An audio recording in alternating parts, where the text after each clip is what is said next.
নেতারা আরাম আসে বিদেশে বসে শান্তিতে আসে, গাড়ি নিয়ে ঘোরাফেরা করে, আর তাদের কথায় 2000 4000 টাকা পের আশায় কর্মীরা মাঠে নামে। যাদেরকে পেটানোর জন্য জনগণ সবসময় প্রস্তুত হয়ে আছে। ভাই আপনাদের চিন্তা ভাবনা করা উচিত যে ভাই আপনাদের দলটা নিষিদ্ধ, আপনাদের ওপর জনগণ ক্ষিপ্ত হয়ে আছে। আপনারা যেটা চিন্তা করতেছেন যে শেখ হাসিনা আসবে, বাংলাদেশ হাসবে, বা যে চিন্তা ভাবনাগুলো করতেছেন এগুলো আসলে সম্ভব না। এখন আপনাদের নেতারা আপনাদেরকে ব্যবহার করতেছে। আপনারা আপনাদের নেতাদেরকে বলেন যে আপনারা আসেন, আমরা আপনাদের জন্য জীবন দেব, একসাথে রাজনীতি করব। নেতাদের আসতে বলেন তো, আসবে না।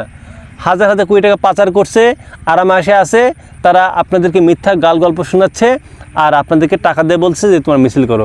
মিছিলে যাচ্ছেন, মার খাচ্ছেন, আপনাদের মধ্যে কেউ কেউ আবার মারা যাচ্ছে।